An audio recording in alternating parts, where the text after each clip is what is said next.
does it say about This is haram. Why? I don't know. You see, when you say it's haram, No, it's not me. yeah, when whoever say it's haram is he must explain why. No, there are scholars that gathered, they think, somewhere in Qatar, I don't know. It's about last 2 months ago. Yeah. Yeah, and this is some people they say, Alhamdulillah, and we're waiting for this fatwa a long time ago. Okay. So this scholar in Qatar, did they get revelation? No. Something from Quran and Sunnah. Definitely. So they can explain it. Yeah. They can show it to us. Yeah, that's what You they see. say, because if you are coming, so even they don't know, because it's transformed to digital, zeros and one. Yeah. It doesn't, it's not a Quran at all. Yeah. No, it is Quran. You see, writing Quran, the alphabet doesn't come from the sky. The alphabet, alif, ba, the way we write it, is not even the way the Sahaba used to write it. So it has changed. As long as in the digital, every alphabet has a different number, 1, 0, 1, 0. So if people want to change the language now, the alphabet, they want to write ha, like this, and ba like this, as long as you know this is ha, this is ba, this is ba. There is no wrong with that. If someone, if they say ha, say for 1, 0, 0, 1, 1. that is 1 is ha, 0 is ba, jim is 1 again. As long as someone understand what is this, it's fine. People, when they read it, they know this. Changing the alphabet didn't come from the sky. It's people who made it up. It's a human being, probably not a Muslim, because the Arabs, after Ismail, who wrote this Arabic, and the Muslim just took it from them. So someone wrote it. It was not revealed to the Prophet this way. So we say, oh, we can't change it. It's not like the months. That إن عدة الشهور عند الله 12 شهرا في كتاب الله, and people say January and February. This you can't change it, because the months from Allah are Dhul Qa'dah, Safar.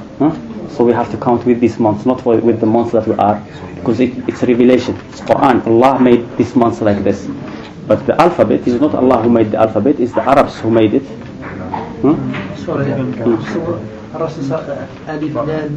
حرف. ولا أقول ألف حرف ولا أقول لام حرف ولا أقول ألف لام حرف ولكن ألف حرف ولام حرف. Existed.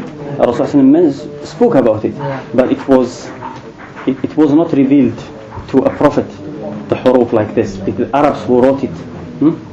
Allah علم آدم الأسماء كلها. Yes, we don't know in which language. Yeah.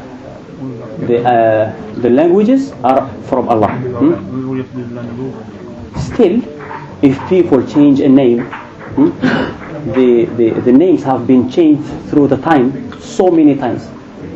You see, if you go to Quran, Quran has changed the language. Salat is not Salat in Arabic.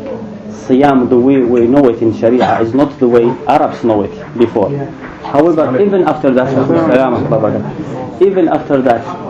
some things came in Sharia with a name. People have given them a different name. You see, hadith, akhbar, this mustalah when we read. These things, everybody agree that it's not in Quran that way. But nobody says it's haram.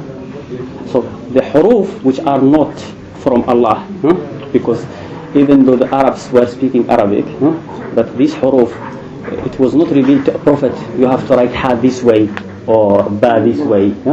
And we know that some alphabets used to be written in a different way from what we write that now.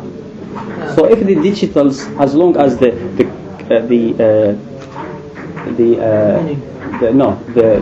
machine knows what is this 0 and what is this 1. This 0 represents ba and this 1 represents ha. And then when you are about to read it, you will not read it as 0101. You are going to read it as Quran. Then there is no problem with that. there is, this is the weakest proof to make writing Quran in digital haram. This is the weakest proof I can think of. They have to, if they think about something, they have to bring strong dalil. That is haram because of this reason. This is not a reason to say it's haram to write Quran in mobile. I have heard about others who say because you take it with you to the toilet. That's right. Quran you take it with you to the toilet. Leave it outside. You can leave Quran outside, leave the mobile outside. That is, of course, if Sa'id ibn al-Musayyib was asked this question. Someone told him, I go to the toilet with Quran with me. What do you say about it? He said, it's in your heart already. Allah subhanahu wa ta'ala described Quran. He said, بَلْ هُوَ آيَاتٌ بَيِّنَاتٌ فِي صُدُورِ الَّذِينَ أُوتُوا الْعِلْمِ. It is a clear verses in the hearts of those who have been given knowledge. So when you go inside, are you going to take your heart and keep it outside so you don't? Because the Quran is written inside. It is inside. That's what Allah said. You understand? Allah said it's in. It is in your heart. So anyway, we can discuss this further inshallah later. Bismillah. Yes. We stopped last time with the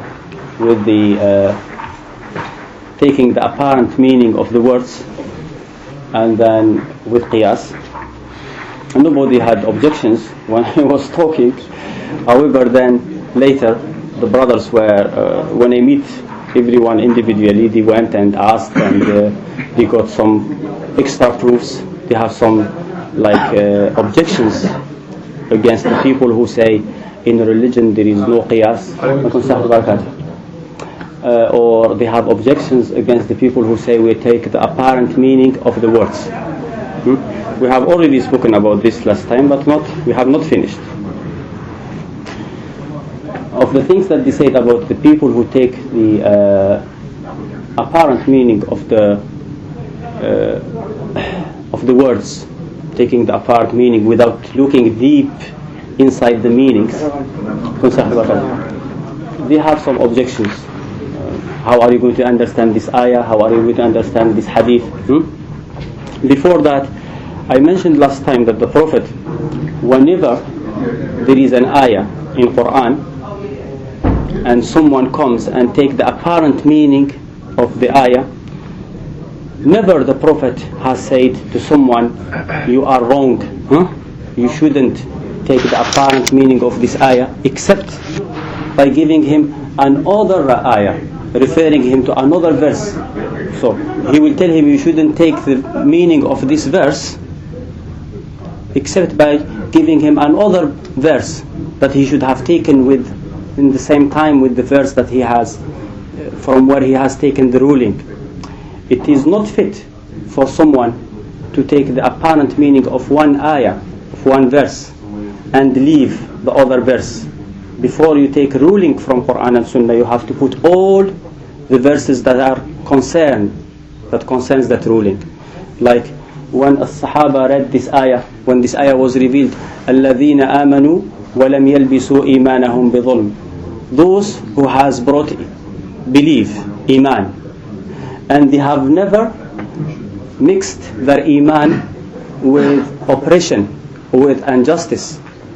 The Sahaba were sad, where they got troubled. They said to the Prophet, who amongst us didn't mix his belief with transgression or injustice? Because anything that you do haram is transgression. Normally, if you lie, this is transgression against it's the right of Allah that you don't lie. It's haram, it's injustice to lie, it's injustice to commit riba, to steal. And no human being is immune from doing such mistakes. So the Sahaba were troubled. They said, if Allah subhanahu wa ta'ala, if guidance and security is only for the people who have not mixed their belief with transgression, that then we have no security, we are not guided. The Prophet referred them to another ayah. He said, haven't you heard what Luqman told his son? Inna shirka la dhulmun azim. That shirk is the biggest transgression.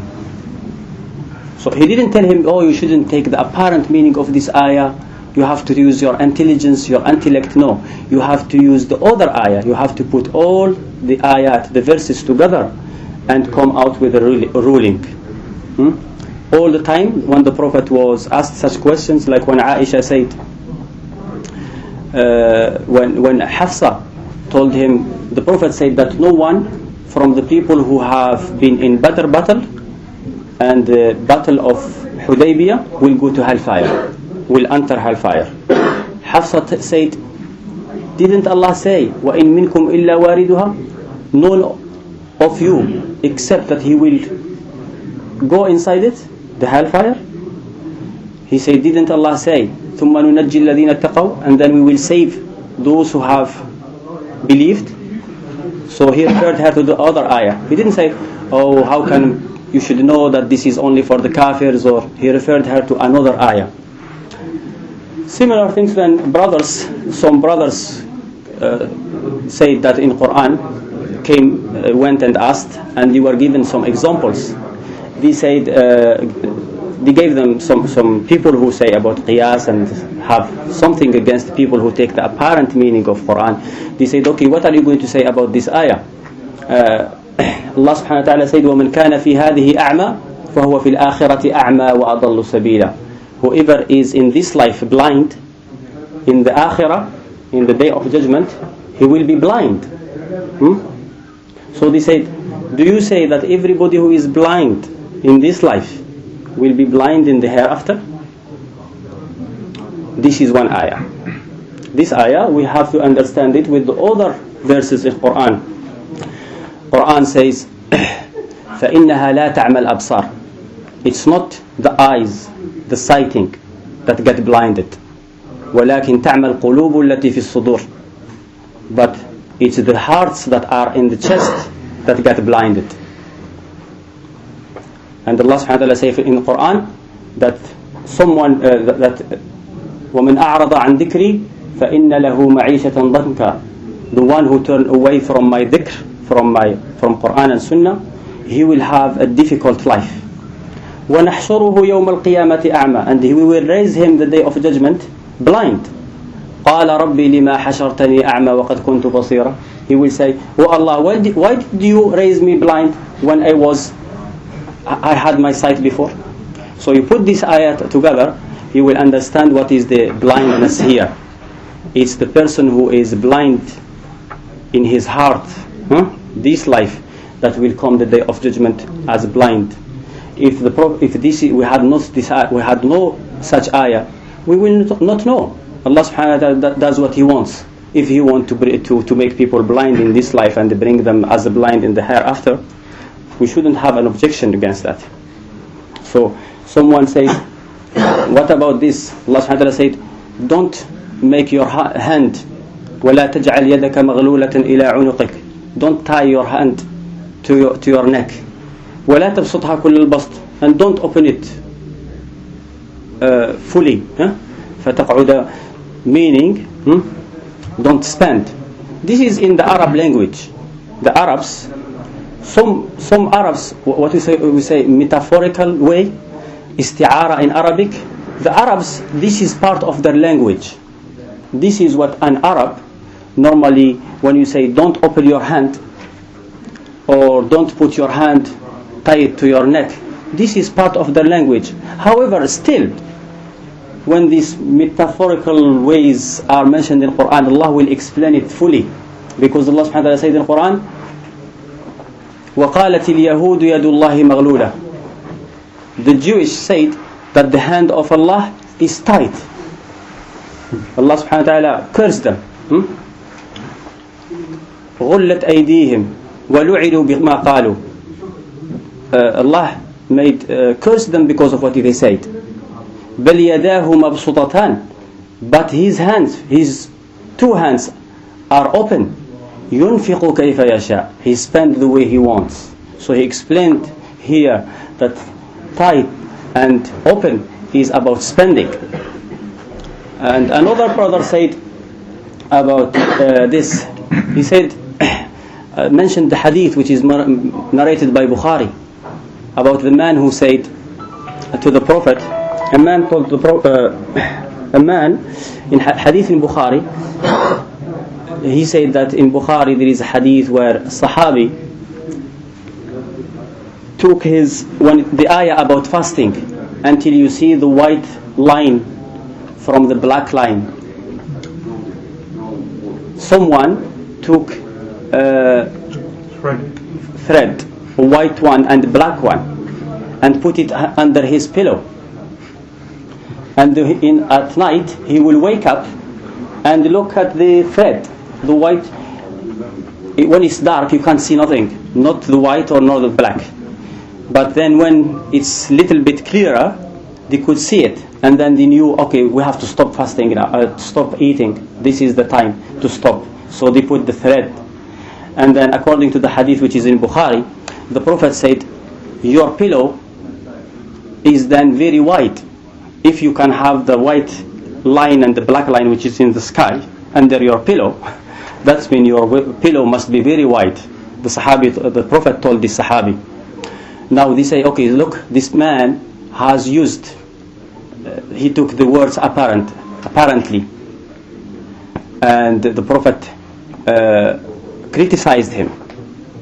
Same thing should be said about this. The Arabs, they refer to the whiteness of the Fajr at the white line. This is in their poetry. If you speak Arabic, I would say the poetry, but it's not needed because you won't understand it anyway. But it is in the poetry of the Arabs before Islam that they refer to the whiteness of the Fajr as the white thread. But still, if we take this hadith, there is two hadith about this in Bukhari. One hadith from Sahl ibn Sa'd al-Sa'idi, that when the ayah was revealed, eat and drink until the white line is apparent from the black line, or the white thread is apparent from the black thread, without saying from the Fajr, from the dawn. The Sahaba used to put thread tied to their feet, and night time they will wake up and look until they see it, they will stop eating. Now the Sahaba, when they did this, the Prophet didn't criticize them. At that time, he didn't criticize them. And the ayah at the beginning was just short. Eat and drink until the white thread is apparent from the black thread. Didn't say from dawn. Then when the Sahaba used to do this, later, this is the hadith, the way the hadith is narrated from in Bukhari. Later on, Allah subhanahu wa ta'ala revealed this part from Fajr. And then they stopped doing it. So only when the part of dawn was mentioned, then the Sahaba knew what's the meaning of the white thread from the black thread. They didn't use their imagination or no. What about the hadith where the Prophet criticized the man? That hadith is narrated by Adi ibn Hatim. People were fasting a long time before Adi ibn Hatim became a Muslim. Fasting, and this ayah was revealed at the beginning of Hijrah. Adi ibn Hatim came to Medina after the 9th year. The ayah was fully revealed. The ayah was fully revealed that speaks about the Fajr, about dawn. So he should be criticized for not understanding it, because the ayah is clearly mentioning the dawn. Not like when it was revealed only the white thread from the black thread.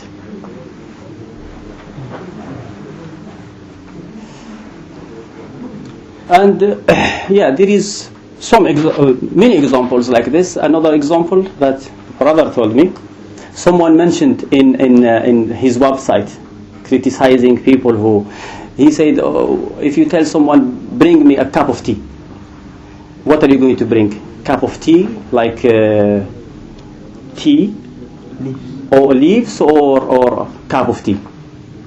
Well, that is, of course, someone may fall for it, but it's clear. If cup of tea, when it's called cup of tea, even when there is when you drink it, this is called cup of tea. So whatever he brings to you, it depends on the person. Now, if I am shopkeeper, and someone want to buy tea, and they tell someone who is helping me, go and get me a cup of tea, definitely he's not going to bring me a cup of tea to drink. He will understand that I need a cup of tea because someone want to buy it.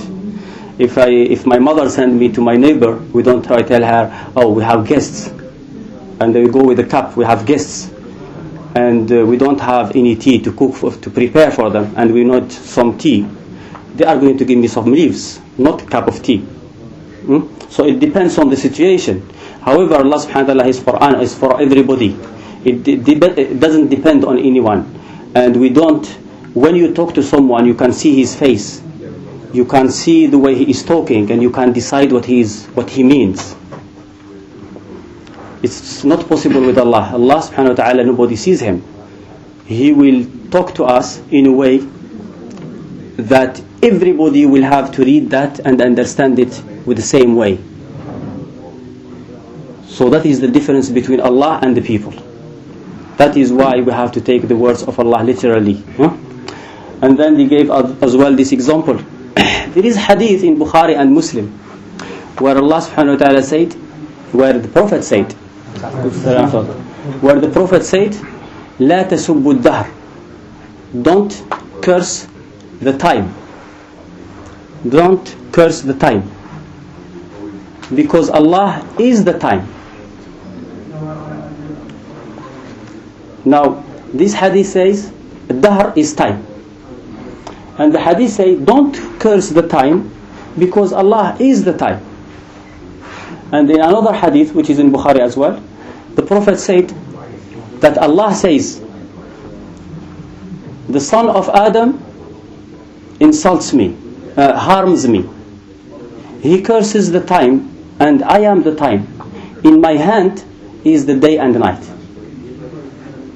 So they say, some people who take the apparent meanings of the words, they say the name of Allah is time.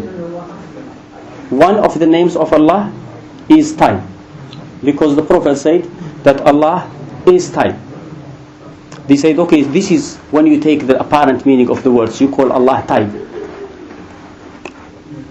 Whether you agree with this name, that the time is the name of Allah or not, that is something. But the hadith is, what you have against hadith? The Prophet said Allah is the time. Definitely Allah is not the months and the years, and because Allah subhanahu wa ta'ala criticized people who believed that. In Quran, Allah subhanahu wa ta'ala said, وَقَالُوا إِنْ هِيَ إِلَّا حَيَاتُنَا الدُّنْيَا نَمُوتُ وَنَحْيَا وَمَا يُهْلِكُنَا إِلَّا الدَّهْرِ. They said that it's our life. This is our life. We die, we live and die, and nothing kill us except the time. The time kill us. Allah subhanahu wa ta'ala said, مَا لَهُمْ بِهِ مِنْ عِلْمٍ. They have no knowledge about it. إِنْهُمْ إِلَّا يَظُنُّونَ. They are just guessing. He criticized people who said this. It is haram to believe that the time that we know, the months and the days, are Allah. Doesn't mean that it is impossible for Allah to give Himself this name. What is peace? Peace is something that is created by Allah. Peace and war is something that is created by Allah, just like the time is created by Allah. And even Allah subhanahu wa ta'ala told us that not to call for peace. In Quran, Allah subhanahu wa ta'ala said, فَلَا تَهِنُوا, don't be weak, and call for peace. But Allah is the peace. That's what Allah called Himself in Quran. This is, nobody argue about this. The way Allah subhanahu wa ta'ala said He is peace, it's the same way that the Prophet said that Allah is the time. So So if you do ta'wil about peace and say, no, this is not meant to be the peace that the treaty that we have with people, do the same ta'wil about the dahr. Because here Allah subhanahu wa ta'ala, the way He said that He is dahr, He criticized people who thought that Allah is dahr, is the time, the months and the hours. So this is the answer for that as well. We don't have any, you will never find in Sunnah where someone has taken the apparent meaning of ayah of Quran or Sunnah and the Prophet criticized him for doing that. However, we find many places where people who didn't take the apparent of meaning of the words to be criticized by the Prophet. I gave some examples last time, like the man who was praying and the Prophet called him and he didn't go to him, and the Prophet told him, why you didn't come when I called you? He said, I was praying. He said, didn't you know that Allah said, answer the Allah and the Prophet when they call you? So he criticized him for not taking the apparent meaning of the ayah. The Sahaba were taking the apparent meaning of the ayah. The Prophet have taken the pledge from people to not to ask anyone for anything. Bay'ana Rasulullah, we have given the Prophet the pledge not to ask people about anything. Now you can say anything doesn't mean anything. This is normally what people who don't take the apparent meanings say. That doesn't mean anything. Don't ask him money. This is what the Arab will understand. Don't ask money. Don't ask for people property of people. But doesn't mean that, okay, if your mobile fall down and you can't go down to take it, that you don't ask someone to help me. It's fine, nothing. That you ask someone for direction if you don't. But this is the Sahaba who gave this pledge. This is what they were doing. Someone will be on the back of his horse and his whip fall down. He will not even ask someone, give me my whip. He will go all the way down and take it. And then when he is asked, he say, I gave the pledge to the Prophet not to ask anyone anything. You find many hadith like this. And then we were talking about, of course, we went to then to Qiyas. We have spoken about this. It's just this is things that people after the lesson some people mentioned. So I just want to give an answer. However, if you have anything else that you have heard that I have not heard yet, we can discuss it. And then we go back to Qiyas. And then we mention what the objections against people who don't do Qiyas. We mentioned last time that no one from the people who did Qiyas brought any dalil from Quran and Sunnah. We still bring some things that they consider to be proofs. Like one of the proof, like the saying of Ibn al-Qayyim when he says that Quran is full about comparing things to each other. Yeah, it's full in Quran, comparing things to each other. And Allah subhanahu wa ta'ala who gave these examples has said clearly in Quran that we shouldn't set examples to Allah. That we shouldn't set similitude to Allah. This is the examples that Quran has mentioned. That the Kafir said, وَقَالَ الَّذِينَ كَفَرُوا لِرُسُولِهِمْ قَالَ الَّذِينَ كَفَرُوا لِرُسُولِهِمْ إِنْ أَنْتُمْ إِلَّا بَشَرٌ مِثْلُنَا. The Kafirs told their prophets, you are just people like us. يأكلون مما تأكلون منه ويشربون مما تشربون. They eat the same food and you drink the same drink. Why should we follow you and listen to what you are saying? You are just like us. This is Qiyas. Two things that are similar must have the same ruling. The Prophet says that I am human like you. So since the Prophet is human like us and he is Prophet, we should all be prophets. This is normally what's Qiyas. Because the horse is similar to the donkey, and donkey is haram, the horse is haram. This is Qiyas. Allah said the donkey is haram clearly. The Prophet said it, but they don't have that anything about the horse. They can't find any ayah that says halal or haram. So what we do is, because the donkey is haram and the horse look like a donkey, the donkey should be haram. This is Qiyas. Now, the Quran mentioned that the Kafirs told their prophets, you are human like us. Allah subhanahu wa ta'ala didn't say that they are not. They are human like us. But being human like us doesn't make them like us, that they should follow us, and doesn't make us prophets like them. Two things similar don't have the same ruling. Same thing, Allah subhanahu wa ta'ala in Quran, the Kafirs mentioned usury, interest, taking interest, and transaction, bay'ah. ذلك بأنهم قالوا إنما البيع مثل الربا. That's because they said transaction is like riba, is like usury. Transaction is like usury, isn't it? It's you buy something with money. You buy something, you buy a mobile for £20. You can pay straight away, you can pay later.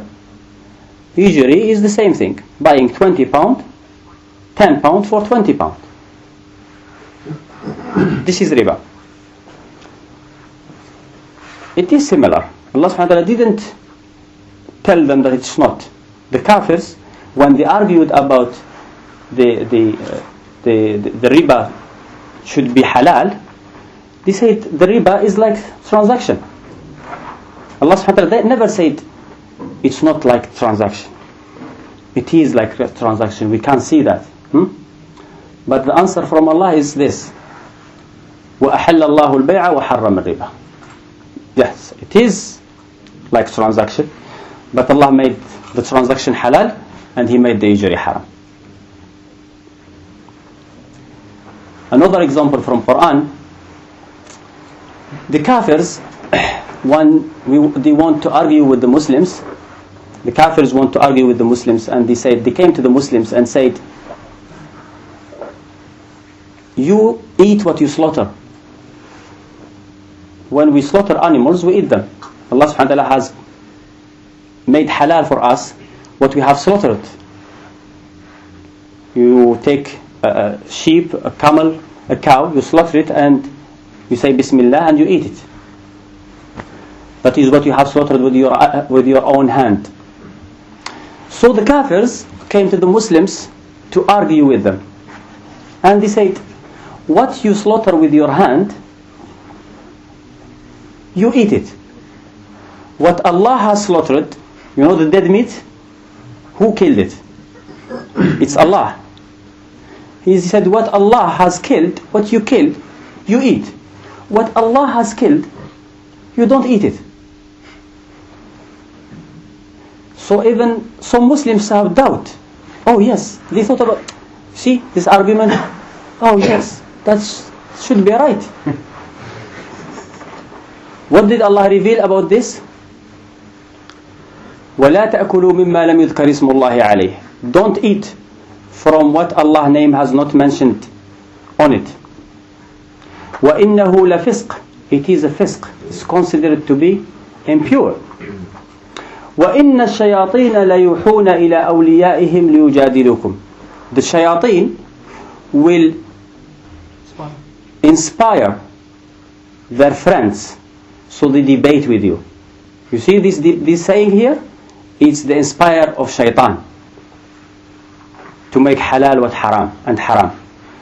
And what if you follow them? وَإِنْ أَطَعْتُمُوهُمْ إِنَّكُمْ لَمُشْرِكُونَ.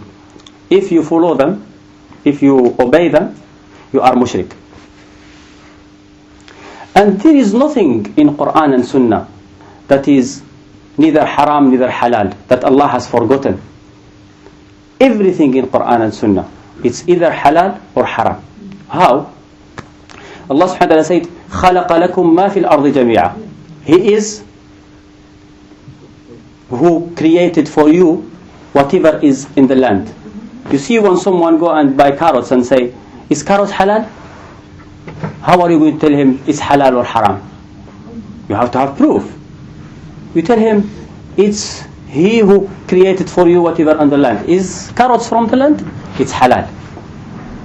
Is chicken on the land? It's halal. Is rabbit on the land? It's halal. Anything that is on the land is halal except what Allah has forbidden. وَقَدْ فَصَّلَ لَكُمْ مَا حَرَّمَ عَلَيْكُمْ. He has told you, He has mentioned in details to you what is forbidden. So the horse, since it's not mentioned in details that is haram, should be halal. The horse is halal. Why? Because Allah, He didn't say in detail it's haram. The way He said, the way the Prophet said, the donkey is haram. One of their objections, from their objections, they say the Prophet did Qiyas. They give this example. A woman came to the Prophet. A woman came to the Prophet and said, a woman came to the Prophet and said, my mother died, and she didn't. My father didn't do Hajj. Should I do Hajj for him? Or another woman who died and she didn't pay sadaqah, she didn't do fasting. Should I fast on her behalf?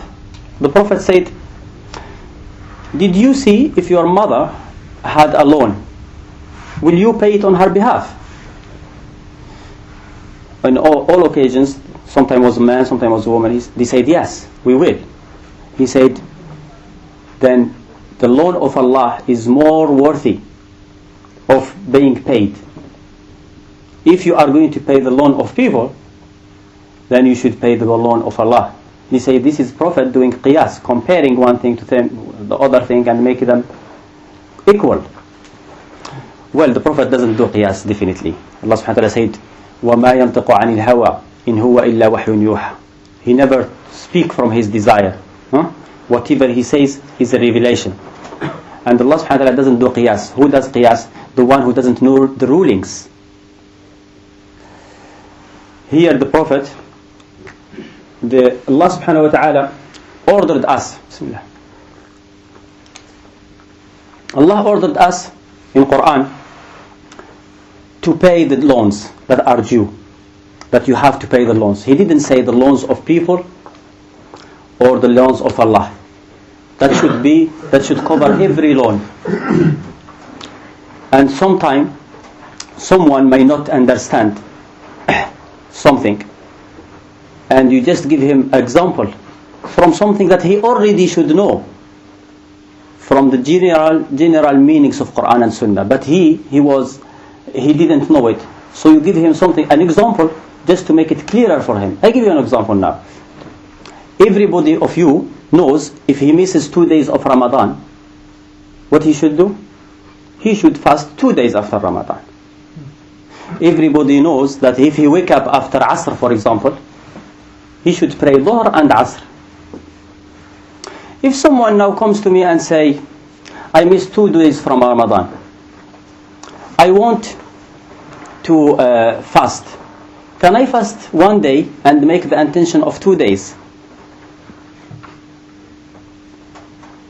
I can go through the long way, explain to him, but I can make it just clearer for him. If this person knows that he should pray Dhuhr and Asr, I will say, if you wake up after Asr, can you pray 4 rak'ah and say this is Dhuhr and Asr? Generally he will answer, no, I have to pray Dhuhr and then Asr. Everybody knows this from their own proofs. So we know this and we know this. Just to clarify for him one thing, I mentioned the other thing that he already knows. He knows well. So I tell him, if you are not going to pray 4 rak'ah and put 2 niyyah for one deed, then you shouldn't do it here as well. You have to fast 2 days rather than 1 day and with 2 intentions. Just to clarify for him, he already knew that. They say, for example, the Prophet was asked about this. someone asked the Prophet, can I kiss my wife while fasting? And then the Prophet told him, what about washing your mouth while fasting? They say here the Prophet has done Qiyas, kissing and washing the mouth, because they are similar. When you drink, washing is might lead to drinking. Kissing might lead to having sexual relation with the woman. So the Prophet did Qiyas this on this. No. Allah subhanahu wa ta'ala has forbidden us from drinking. And Allah subhanahu wa ta'ala has forbidden us from having sexual intercourse with women while fasting. This man did Qiyas. He compared kissing to having sexual relation. The Prophet told him, if you are doing Qiyas here, what are you doing? He first asked him, what about washing your mouth? He said, there is nothing wrong with it. He said, okay, if you are not doing Qiyas here, why do you do it here?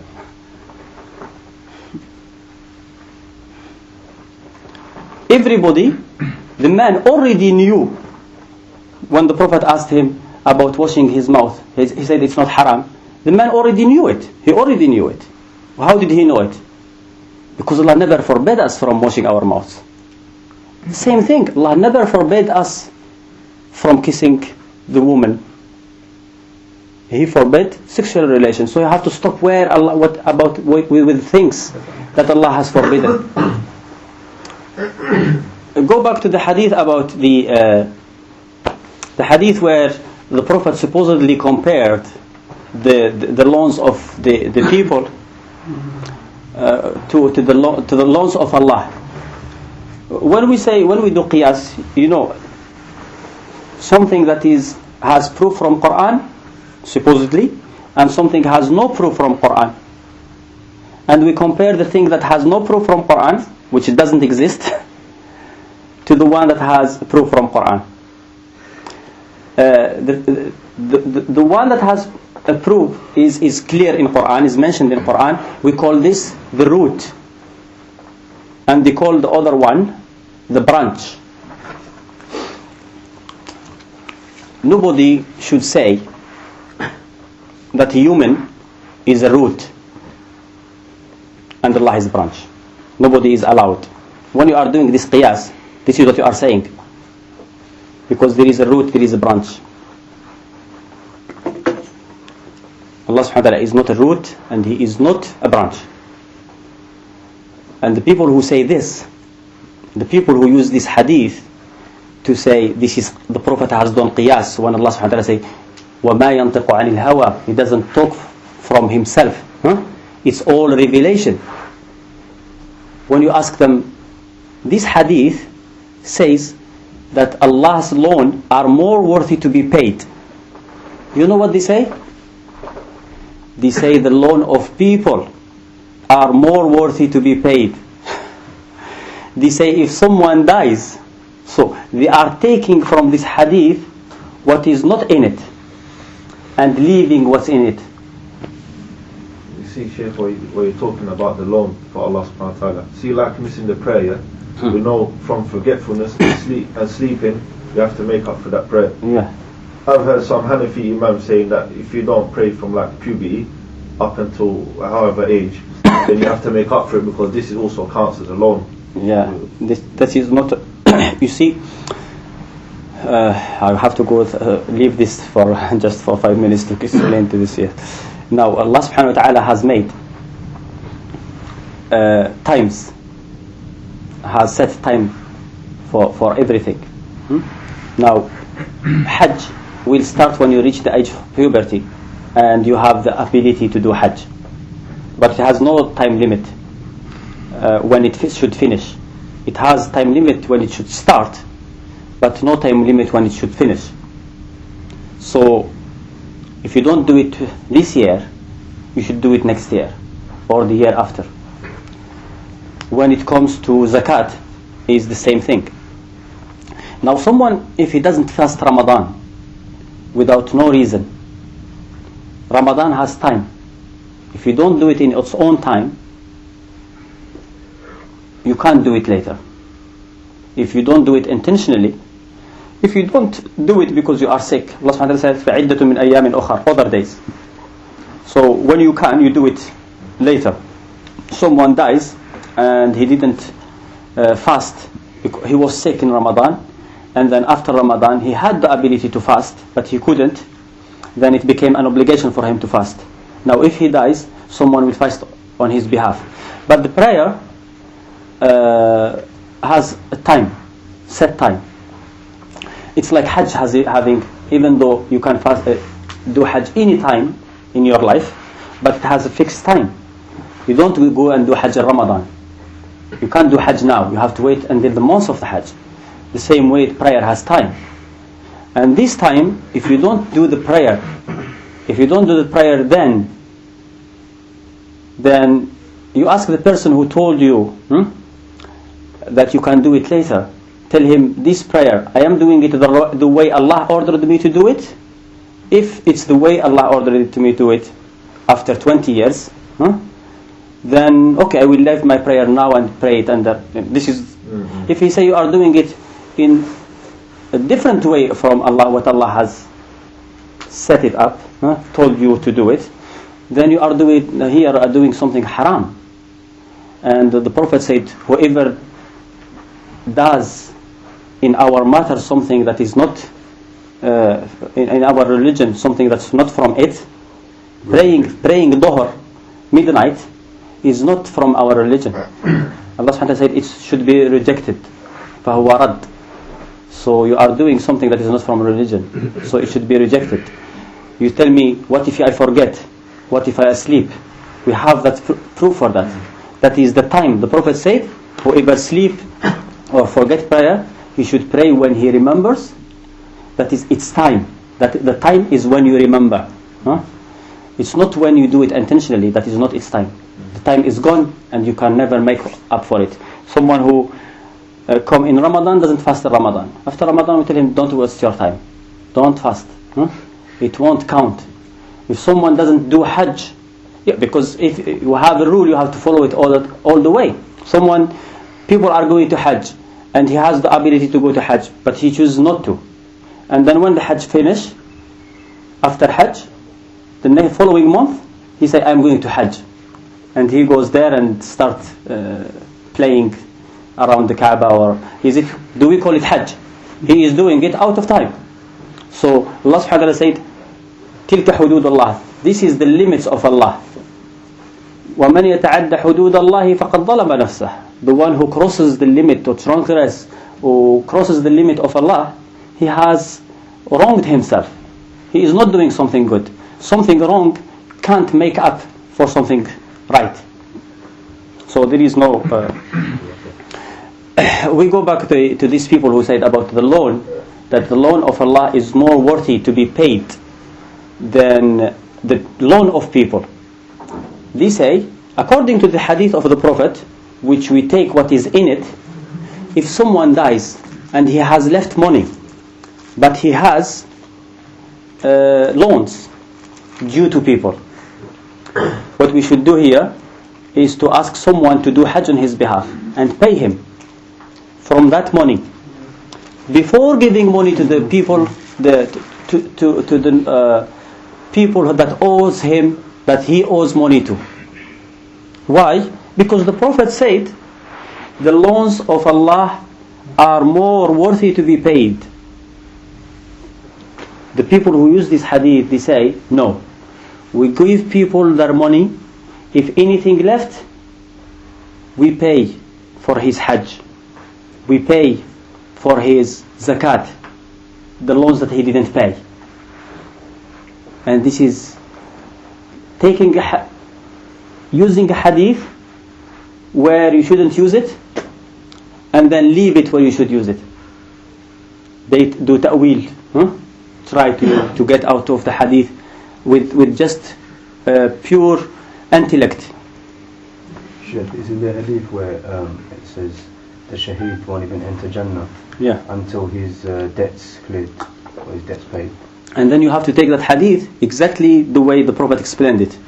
If Shaheed didn't go to Hajj when he was able to go to Hajj, his debts should be paid. You should pay his Hajj first, pay his zakat first, and then pay the money that he owes to people afterwards. You understand? This is the loans, and the Prophet called all these loans, and he explained that you have to pay the loan of Allah first. What happened, like, if he paid the, he has paid the loans for Allah, and then he didn't pay the loans for the people? Yeah, that depends on the person. What he did in his life. If he can't, he borrowed money with the intention of paying back, but he couldn't, then لا يكلف الله نفسا إلا وسعها. Allah subhanahu wa ta'ala will not ask you about something that you can't. You see, bear a soul more than it can bear. So that is about this hadith. There are more hadith about this that they mention. They mention this hadith which is in Bukhari. A man came to the Prophet and asked him. He said, my wife, a man who is white and wife is white, had a child which is black. So this man came to the Prophet and said, my wife has given birth to a black child. The Prophet just asked him a question. He told him, do you have camels? He said, yes. What are the color of the camels? He said, yellow. He said, do you have amongst these camels gray one? All his camels are yellow, and then they produce a gray one. He said, do you have gray one? He said, once. He said, yes. He said, where do you think this gray one came from? The man said, it's inheritance. Maybe amongst these camel ancestors there was one gray. He said, your son may be inheritance. Maybe amongst your ancestors there was someone black. So they say here the Prophet did Qiyas, the human on the camels. If the Prophet did Qiyas here and said the human is like a camel, then what we should do is to slaughter a human in Eid.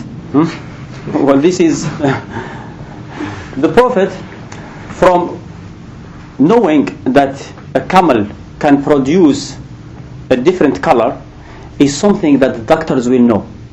People will know with experience. This is more things of dunya anyway. It's not something that Quran has mentioned. People know this. The way the people know that the sun tomorrow will come from the east and go to the west, because they see it all the time. People have seen and known that people get this, they have this inheritance. The doctors know it, people with experience know it. So the Prophet, and they know that this happens with the camels, they know that this happens with the goats, they know that this happened with the human. So when the man came with a shock with his wife, the Prophet sometime wanted the people to give the answer themselves. So he gave him this question, something that he knows better, because it's not with the camels it happened all the time. With the human it's very rare that this happens. So he just referred him to, if you know that is inheritance here, so it is inheritance here. It's all animals. A human is a form of animal, that is live and die and has a soul. So this has nothing to do with Qiyas. You see, look at this hadith where the Prophet didn't do Qiyas. This hadith, Bukhari, the chapter, what chapter put Bukhari about this?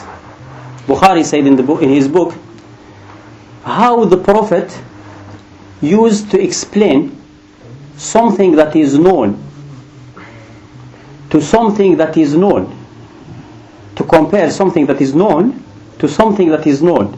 It's not that, this is not known and the Prophet made Qiyas, because Qiyas is this, something that is known to something that, compare it to something that has proof. Bukhari didn't agree with this. He said the way the Prophet used to compare things that are known to things that are known without using any Qiyas.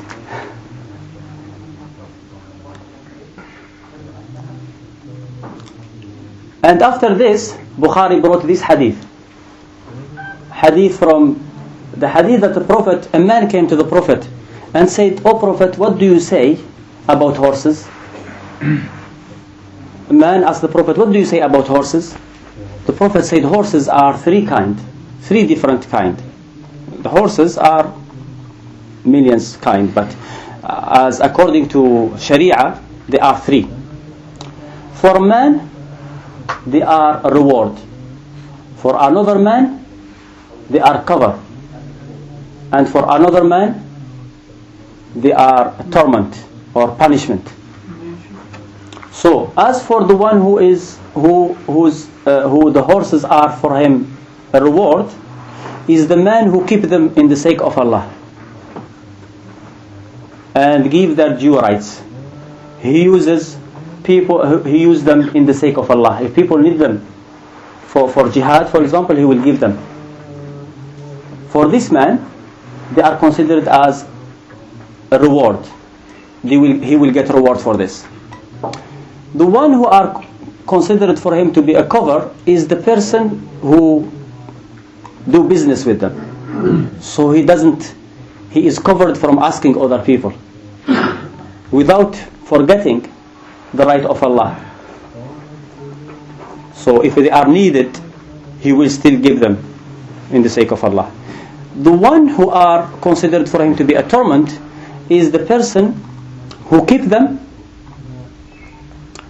and uses them against the Muslims, and as pride, doesn't help people with them, and he uses them against Muslims. For these people, for this man, they are considered as punishment. Then the man asked him this question. He told him, "What do you say about donkeys? You see the donkey that people compared to a horse and made horse haram?" This man asked the Prophet and told him, "What do you say about donkeys?" The Prophet said, "Nothing has been revealed to me regarding donkeys."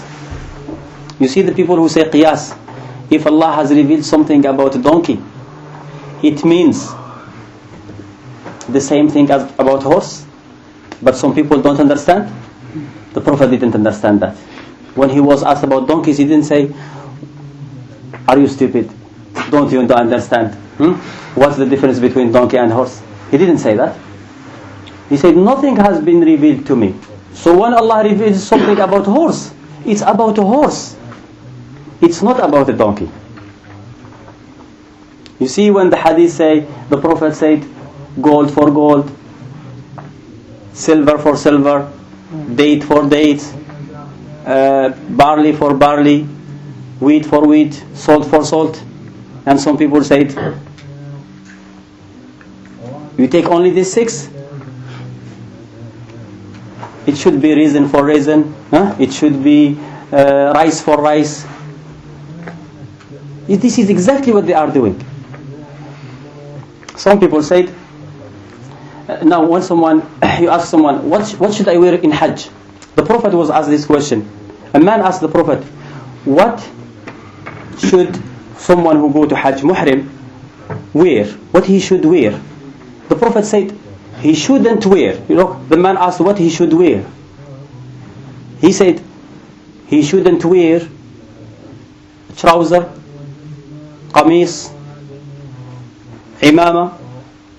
Imama is, imama, it's turban. Bornos, hood, the thing that is attached to the vest. I mentioned trousers. No.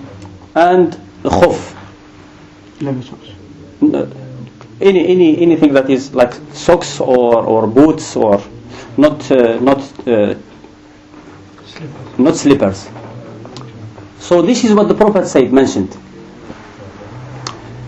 Someone who is probably think that he is more knowledgeable, those who think that they know better, they put it in short way. They gave it short way. The Prophet before this said, "I have been given the eloquency of speech." What is the eloquency of speech? The ability of making a long statement in shorter statement. Some people managed to make what the Prophet has said, this, don't wear this, don't wear this, don't wear this, don't wear this. They made it in shorter statement. They said you shouldn't wear anything that is suit. The Prophet couldn't have said that. He didn't know how to say that. Some people said it. You see, I remember a story. Someone went to paint his clothes. He went to the painter to paint his clothes. The painter told him, "What color do you want it?" He said, "Any color, as long as it's not green, blue, black, white, yellow, red, pink, orange, brown." And he mentioned all the colors. And he asked him, he said, "Okay, when do you want it?" He said, "When can I come to collect it?" The man said, "You can come any day, as long as you don't come Monday, Tuesday, Wednesday, Thursday, Friday, Saturday and Sunday." Yeah, this is a joke. But the problem is, the Prophet was not a joker. So when he said, he didn't mean to put it as a joke. When he said, "Don't wear trousers and qamis and turban and the hood," if he wanted to say something different, he would have said it.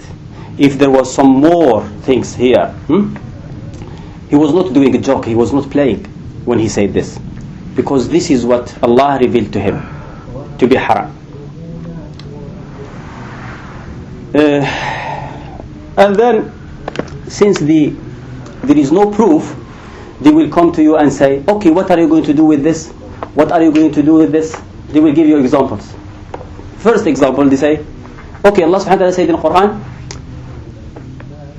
that one of the things that are haram, أو لحم خنزير, the flesh of swine, forbidden to you,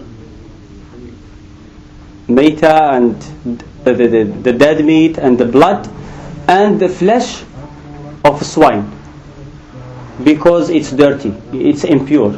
They say, "Okay, he mentioned the flesh. Are you going to eat the fat?" So they will start with now examples rather than prove. They will give you examples that what are you going to do with this? What are you going to do with that? Then the answer was easy.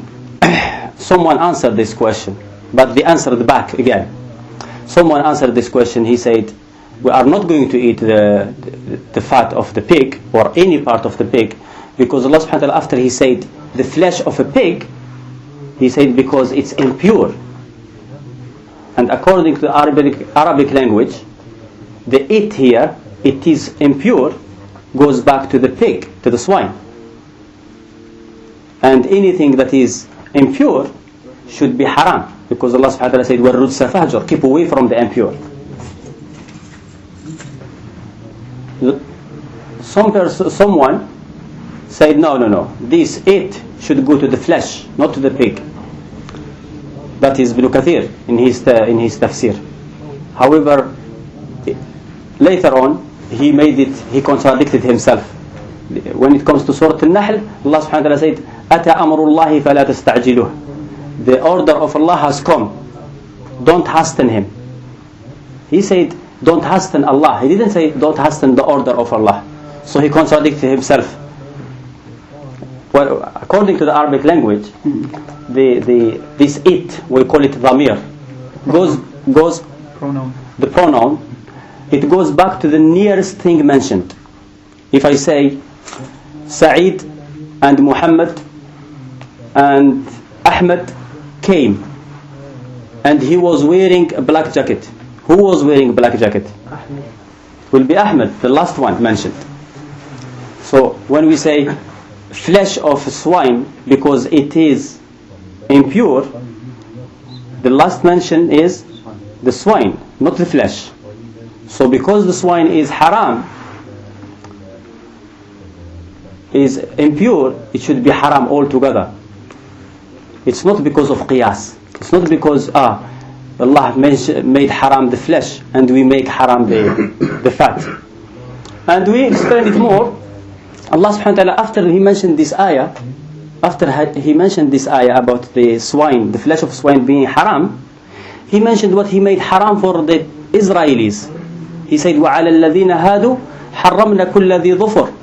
And for those who, for the Jews, we made haram everything that has nails. Mean the وَمِنَ الْبَقَرِ وَالْغَنَمِ حَرَّمْنَا عَلَيْهِمْ شُحُومَهُمَا. And from the cows and the goats, we made haram for them their fat. Everybody who says we did qiyas here, we made flesh haram because of the fat, we made the fat haram because the fat is like flesh. He didn't say that the Bani Israel, the flesh was haram, forbidden for them. Allah mentioned that the fat was forbidden for them. But everybody agrees that the fat was not, that the flesh was not haram for them. So when Allah made haram the fat, didn't mean that the flesh is haram. The same thing. If Allah makes the flesh haram, doesn't mean that the fat is haram. Means the fat is halal. No, it is haram from the other dalil. We don't make it haram from the qiyas. I said if it was qiyas, then the Israelis should have made the fat halal, the flesh haram. You understand it? Yeah. It is haram because other proof. Because Allah said that the swine is impure.